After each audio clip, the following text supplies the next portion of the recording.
오늘도 최상병 사건 단독 취재로 문을 엽니다. 최상병의 생명을 앗아간 무리한 수중 수색 작전. 그 책임이 임성근 해병대 1사단장에게 있는지 없는지, 또 이런 임사단장의 혐의를 빼주라는 대통령실의 외압이 있었는지 없었는지가 이 사건의 핵심입니다. 그런데 저희가 임사단장의 진술들을 모두 입수해 분석한 결과 사건 발생 직후 조사 때와 5개월 뒤 조사 때 말이 크게 바뀐 지점을 확인했습니다.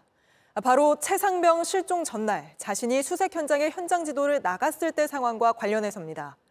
어떻게 진술이 바뀌었고 또 왜 바꾼 걸로 보이는지 먼저 김재현 기자의 단독 보도입니다. 최상병이 실종되기 전날인 지난해 7월 18일 임성근 당시 해병대 1사단장은 경북 예천을 돌며 실종자 수색에 나선 해병대 장병들을 둘러봤습니다. 임 사단장은 작전을 잘할 수 있게 현장 지도를 했다고 말했습니다. 하지만 당시 현장 지휘관들의 단체 대화방에선 사단장에게 지시를 받았다. 여단 참모 앞에서 곤란한 상황이었다.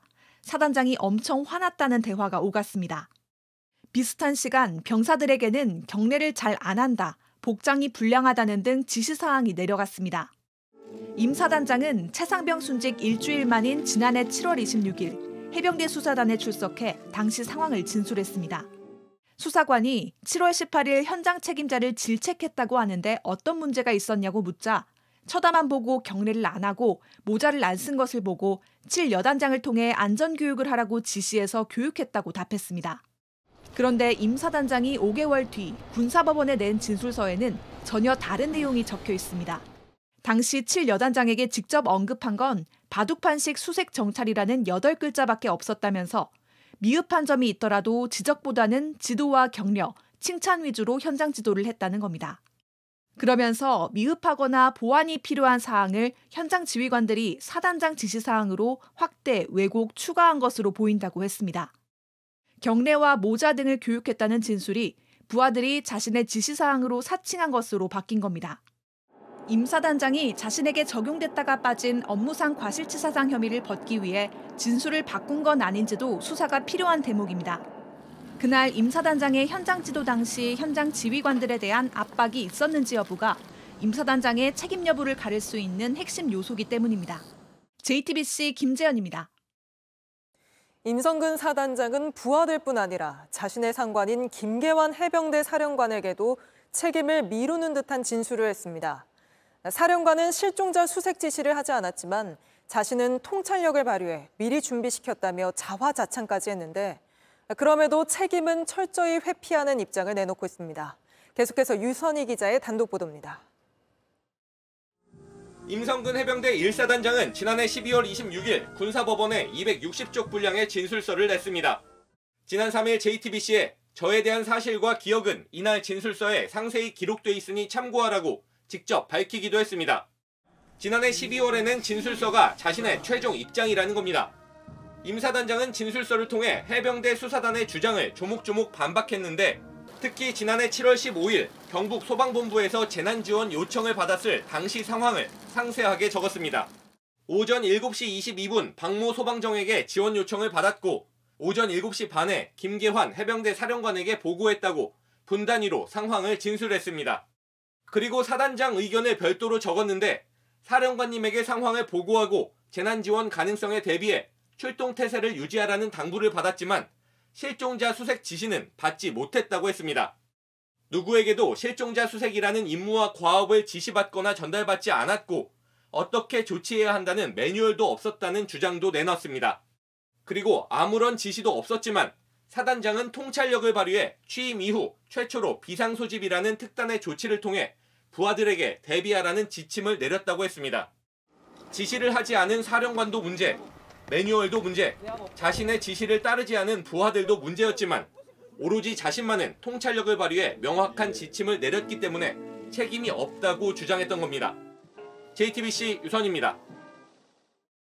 네, 이 사건 취재하고 있는 유선희 기자와 좀 더 짚어보겠습니다. 자, 유 기자. 오늘 저희가 임성근 1사단장의 진술 내용을 집중적으로 보도해드리고 있는데요. 그만큼 임 사단장의 책임 여부를 가리는 게 중요하기 때문이죠. 그렇습니다. 최상병 순직 사건이 이제는 조금 복잡한 구도가 됐는데 그 구도를 그림을 좀 보면서 설명을 드리겠습니다. 네. 이 사건의 출발점이죠. 가장 중요한 최상병 순직 사건이 있습니다. 왜 병사들이 안전장비도 없이 뭐 급류 속으로 들어갔는지 네. 아니면 그 책임자를 가리는 수사거든요. 들어가라고 지시한 대대장의 이제 문제일 책임일 수도 있고, 만약에 대대장이 그런 지시를 할 수밖에 없는 압박을 사단장이 줬다면 사단장에게도 책임이 있을 수가 있습니다. 해병대 수사단은 당시 사단장한테도 책임이 있다고 봐서 네. 이제 경찰로 넘겼는데 이걸 군검찰이 회수해 왔고요. 결국 사단장의 혐의가 빠졌습니다. 이게 바로 수사 외압 의혹이 되는 겁니다. 두 사건의 연결고리를 보면 이렇게 임성근 사단장이 있습니다. 그리고 박정훈 해병대 수사단장이 김기현 해병대 사령관에게 들었다는 이른바 VIP 경로설, 이 중심에도 임 사단장이 있는 겁니다. 결과적으로 VIP 경로설 대화가 오갔다는 그 시점을 중심으로 해서 사건 이첩이 보류되고 또 임 사단장의 혐의가 빠졌기 때문입니다. 네, 뭐 어제 오늘 저희가 보도해드린 진술 내용을 보면 임성근 사단장은 나는 제대로 지시를 했는데 현장 지휘관들이 잘못했다, 이런 주장을 하는 걸로 읽히거든요. 이게 타당한 주장입니까?